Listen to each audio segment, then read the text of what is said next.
Hi guys, oh my god, welcome back to my YouTube channel. I'm always happy anytime I'm filming. I don't know why. It's a place for me to gossip and share and talk and rant and all those good stuff. So yes, if you are just seeing this face for the first time, what are you guys waiting for? Subscribe. Thank you guys for all the likes, the sharing, the commenting. It's been amazing. In my previous videos, the views are killing. I've met people on the comment section, via the comment section, social media wise. I'm so grateful.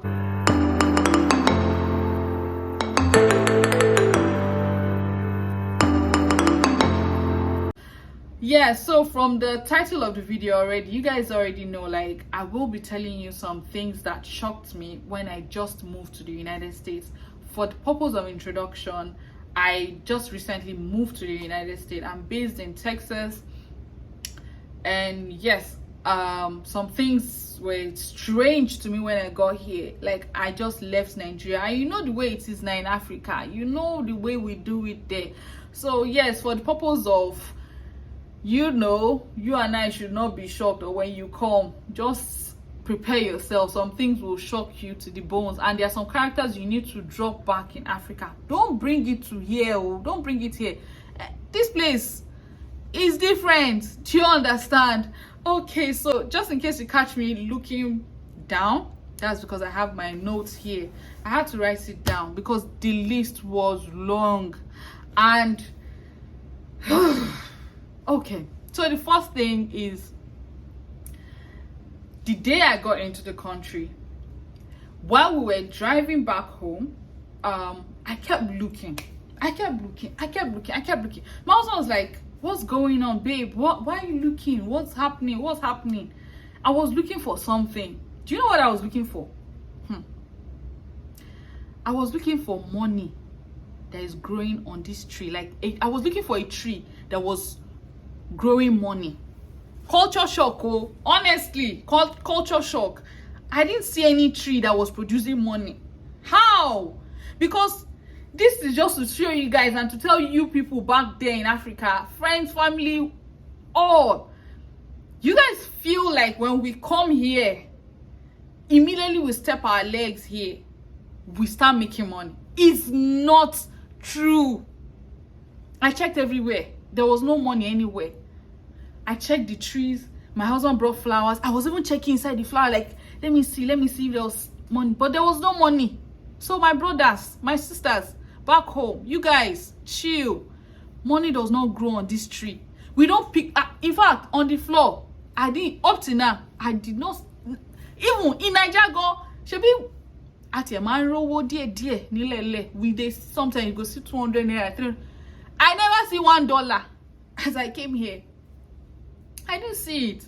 So you guys need to chill. Each time you guys hear that someone travel abroad, automatically you guys, your eye sign in your eye just change to money. This person is going to be rich. No, it's not as you guys see it. Please, it's not like that. There's no money to be picked anywhere. There's no favor coming from anywhere. You come here and you work for every dollar and every dime in your pocket. So sometimes when you see someone go abroad and they don't post on social media, that's because immediately once they post like this, it's like they just start sending requests. Please, I need kidney. Please, money for this. So I won't be by. We work for every dollar and every dime we have. So you guys should take it easy on people. When you hear that someone travel abroad and you start thinking that the person has gone to pluck money, the money is not on the tree. I did not see money on the floor. Okay, so yes, that was number one culture shock for me, because at some point I started thinking that maybe it's true that when they get to the America or when they get to the abroad, they would see money. There is no money anywhere. Okay, yeah. So while we were driving, and that culture shock for me was that the roads were properly organized. I'm telling you the truth. Drop that thing in Africa where we will be doing like this. No, everybody was literally driving on their own lane. There is a demarcation. Ojo for your eyes no bust, your eyes no tear. you will see line like this is there. So you have to follow it. Like there's no unnecessary overtake, and for every line it has a meaning. In Africa, we are Falani, we just drag like proof. You think because you've done that, you've done road. No, you will see straight line, you will see a broken line. There's a time that you are supposed to indicate and cross to the other lane. There's a time for you not to cross, and there's a lane that is just you can't drive alone in the car.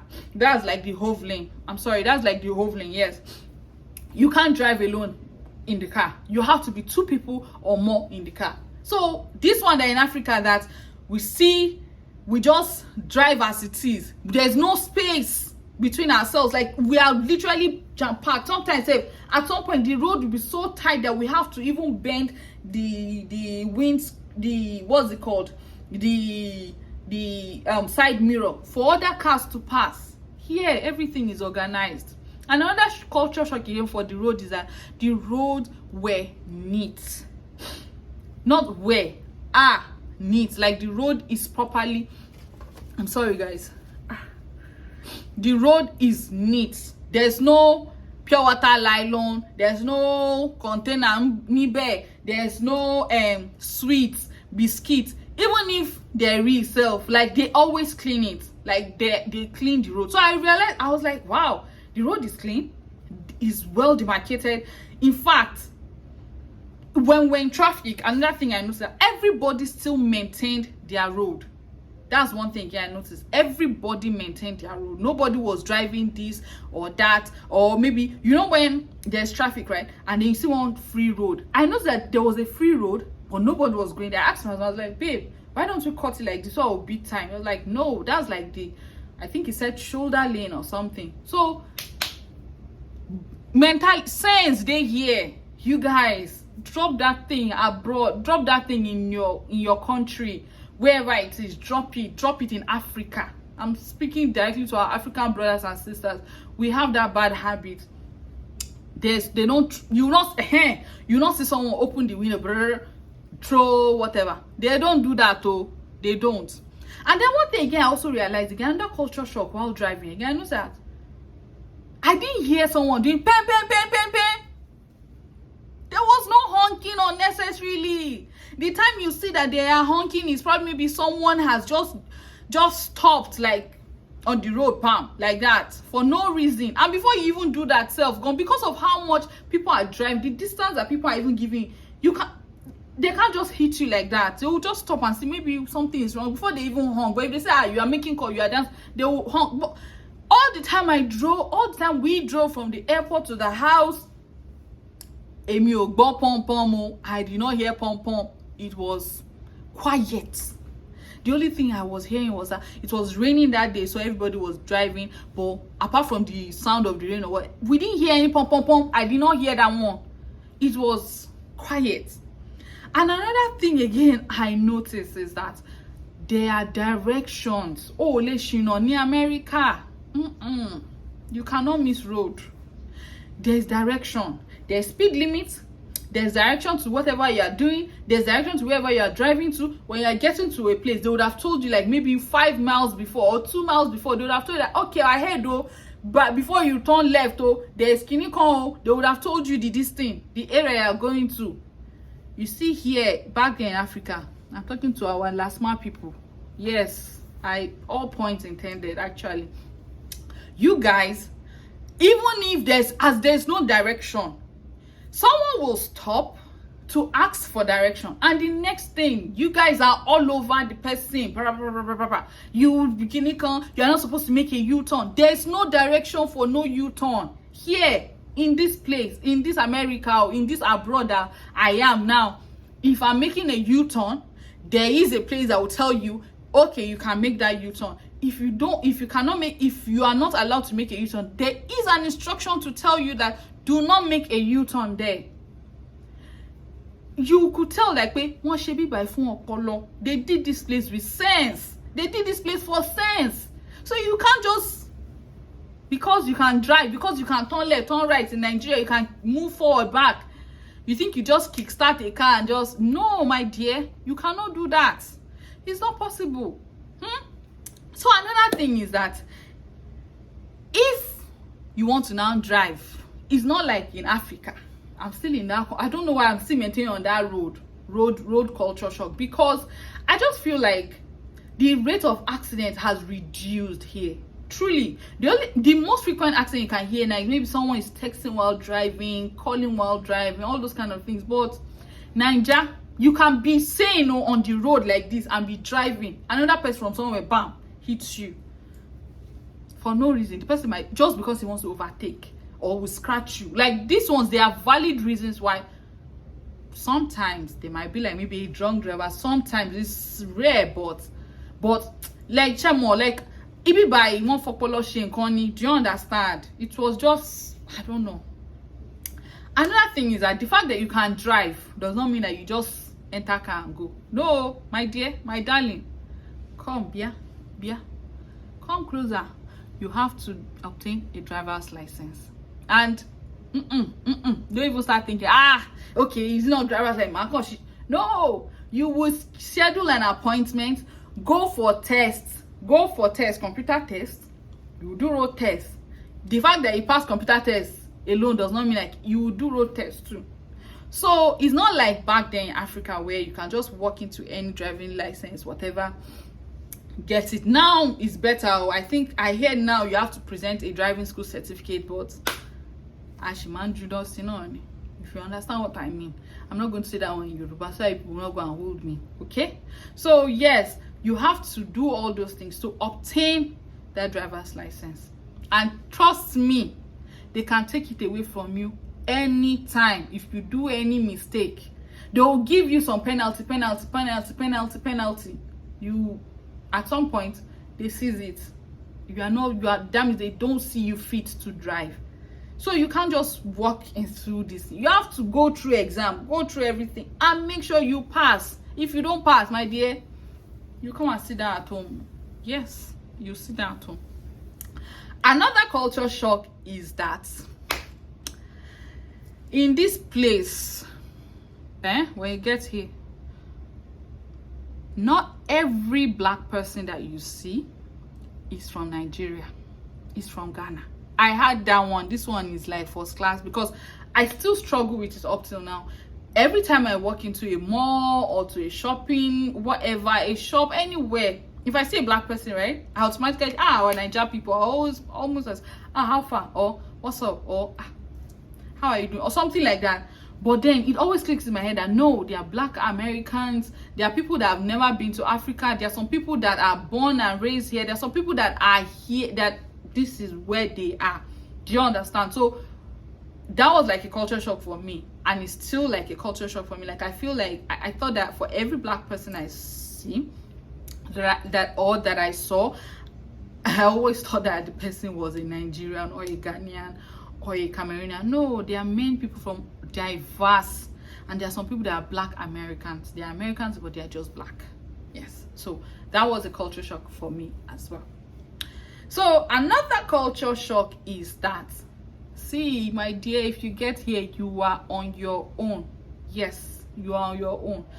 Everybody is busy. Everybody is trying to get the bag. Everybody is trying to get jobs. Everybody's going to go to school. Everybody's trying to do one. Everybody is busy. So you are on your own. So sometimes you might actually feel lonely here. Like you might get so lonely that you miss your family back home. You miss your friends, your loved ones, your lover, your husband, your wife back home. It can be difficult sometimes, because sometimes really it can get really lonely here. Another culture shock here is that this one is for all those people that feel like, I have connect. I know Lagbaja, I know Kinikan, I'll get you arrested. Kinikan, I know this person, I know. My dear, everybody's on the same level here. Everybody. Yes, I said it. Yes, everybody's on the same level. This one is for people that will feel like, I know the VC. Don't worry. Go and meet the VC. I've called him.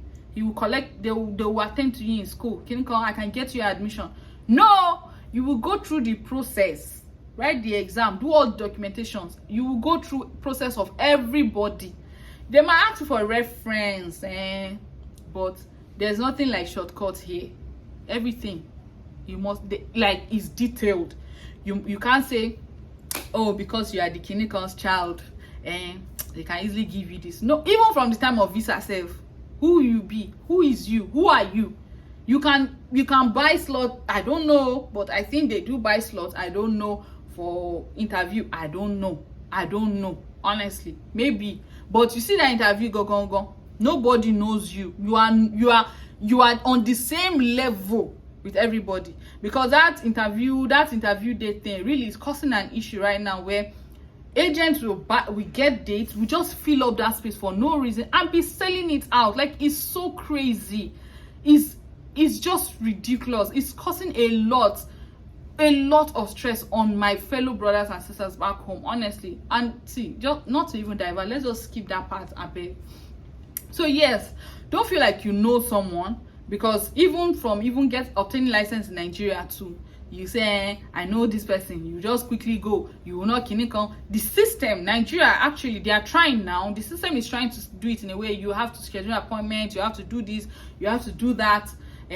Okay, but the people, sometimes we are the ones that are even frustrating ourselves. Why don't we do things accordingly? Like, everything is in accordance here. You can't just walk into any office and say you want to do this because you are who. No, you follow the rules, you follow the line. And then another culture shock is that you have to schedule appointment for everything you want to do. Like, if you want to see someone in school, be it your lecturer, you have to schedule appointment for that. If you want to obtain a license, you have to schedule appointment to do that. You have to schedule appointment for every visit. You have to schedule appointment to see doctor in the hospital. Yes, and if you pass that time, my dear, au revoir till another time again. So everything is by appointment. Another culture shock here is that, my dear, for those of you, in fact, for all of us, because emi o write body fúnra mi, emi o typo fúnra mi buy. What I mean is that, for me, I did not buy fuel by myself, like put it myself like this. Here, you buy your fuel yourself. Like, you pump your fuel yourself. You see that one that if you park, put your what's it called, your fuel pump, a big pipe or whatever by the side. The person will come bring POS, or you pay cash. The person will collect money. You be the one to Kinikon. No, here you come down from the car, you pump your fuel by yourself, you pay by yourself. If you want to use ATM, is there. If you want to pay cash, sometimes you have to park your car by the pump, walk inside the store, pay there, come back, pump it. So you basically pump fuel by yourself. Yes, you buy fuel by yourself. Nobody is selling fuel for you. Nobody is doing that for you. You do it by yourself. So that's why sometimes when I said you are basically on your own, I mean it. You are on your own. Yes. Another thing again is they don't call it fuel here. I've been saying fuel before, fuel, just for me and you to understand our language. They call it gas. No go for my hand, because me say I don't for my hand already for this video. I just remember now. They don't call it fuel, oh. They call it gas, because I remember there was one time I was like, oh, let's go pump gas. Let's go. I was like, pump gas. Low gas cooker. We are not using gas cooker. Kilo shelle. Gas is fuel, oh. It is now when you now get there, you now know whether it's diesel you want to get, abi is petrol. Do you understand? Don't go there and say fuel. The Oyinbo girls will be looking at like, what are you saying? Yeah, so they call it gas here. Another culture shock for me here is that when I studied in Ukraine, so I know that the pedestrian crossing works. When I got to Nigeria, I want to cross where I saw pedestrian for where they will scatter your leg. Maybe in organized streets you see pedestrian sign, but it does not mean that you just fly through. No, my dear, it does not work there. No, darling, no. But here, pedestrian crossing works perfectly, honestly, and they always have the right of way. They always have the right of way. Always have the right of way. If it's time for them to cross, you have no right to cross the road. You have no right to drive while it's their time to drive. No, you have no right.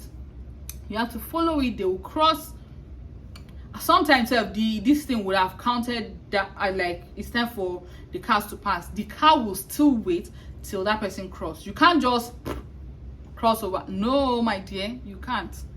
It's not done that way. Okay. Another culture shock I also noticed here is that they adore, they glorify, they worship documentation. Oh my God. I thought that it's only doctors. Actually, doctors naturally, they just have this thing just for the sake of the fact that you need to protect your license. Documentation is very important. But here, be it doctor, be it whoever, documentation. Oh my God. You will document this, you will sign for this, you will do this. Everything is documented in this country. Documentation is key. They glorify, they adore, they praise, they worship documentation so much. Everything is always done by the papers. See, you will do something in 10 years time, when they bring that document, you'll be like, oh my God, I can't even remember when I signed this thing. That's the reason why they do that, just for record purpose, for evidence purpose. But documentation is key for them here. Another thing is that you can't purchase your SIM card anyhow. Yes, this is for our African brothers and sisters or people that from other country. You cannot come here and purchase SIM card anyhow. There are documentations to do that as well. Yes. And another thing is that, yes, there's no hawking in the traffic. That one that you say, buy gala, buy kinikon, buy juice, buy... No. When you are driving, there's nobody that is knocking to beg. Yes, to beg. Although I've seen it one time, but it was I'm so used to here now that when I saw that person, like the person was just across the road, but he had this sign of begging and stuff. It's not like Africa, where Lagos traffic, yes, where you see them, they walk. Some of them will, so sorry to say this, but some of them with their disabilities, they will come and be knocking, like, come on now, Chelsea, come on now. Like here, they don't do that. They don't do that. I didn't see it. Like when traffic, it was a traffic, we went smoothly. There was nothing like someone is knocking. There was nothing that someone came to break the door to steal. There was nothing like that. Another thing I noticed here is that no be only policeman they carry gun. My brother, no be only policeman they carry gun, especially in this Texas. One day I and my husband went to a store and I saw like this guy, literally, like he had this thing beside him, like he had it beside him, and I'm like, oh my God, what's going on? My husband was like, yes, mostly in these states they carry it for protection, like there's a license for it, like literally everyone is licensed, like you can just walk in, buy it. I don't even want to be mentioning it too much self. It's strange, honestly, and they use it for defense. Like in Africa, if I even see like a police, like even in stop sign or something like that, I'm always scared. Sometimes I'm shaky when I see them. I'm like, oh my god, this person has this person has that. I'm always scared. But here, like, it's literally almost looking normal right now. And some of them carry it in their bags, some of them carry it in their pockets, some of them have it in their house. It's just for protection, but I just now wonder if they are now based in our place, you understand what I'm saying? What would they now carry?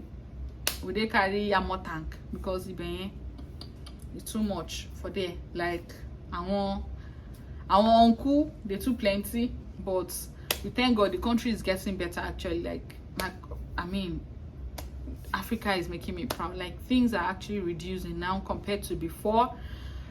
We thank God. And the difference between Nigeria, where they carry gun, and here is that I think they kind of know how to use it. Yeah, I think they actually trained to use it. I think so. Like, yeah, and they don't wave it at Nigeria person. Go carry on like side cross for stop sign. They check. Madam, let me see your bag with the gun. Like, bro, why are you kidding me? Why? But this one, he packed it well, actually. Like, it was properly packed and everything. And then also, which other culture sign? Like, there are plenty culture sign that I've seen. Also, yes, another culture sign is that if you are a tailor, if you are a mechanic, if you are all this nail tech, whatever, you can't just open a store. You have to have certification. Here they do certification a lot too. The fact that you are going under the car and adjusting tire or adjusting engine oil or doing this, you think that when you come here you can't become a mechanic. You can, but you need to have certification for it. You have to go through a course. It might just be maybe a few weeks or so. I don't know how it is, but you have to have like certification for it before you are able to own like a store or get a job where there are other mechanics there. You have to have a certification. You can't just walk into any mechanic store and say, sir, I sabi change wire, I sabi do this, I sabi rewire. No, you have to have certification for it. Do you understand? So apart from it, there are other things that are culture shock, but as time goes on, I'm still going to tell you some things that I found out that are quite different from Africa, that shocked me, that is still shocking me. But for now, these are things that I have on my table. I'll still tell you more in another video, but for now, that's all I have to share. Thank you so much for watching this video to the end. You are amazing. I love you. Mwah. Thank you so much. Don't forget to like, share, subscribe, comment. Tell me what you want to see on this page, and stay tuned for our next video. Oh my god, I look so fine. I'm so obsessed. Bye guys.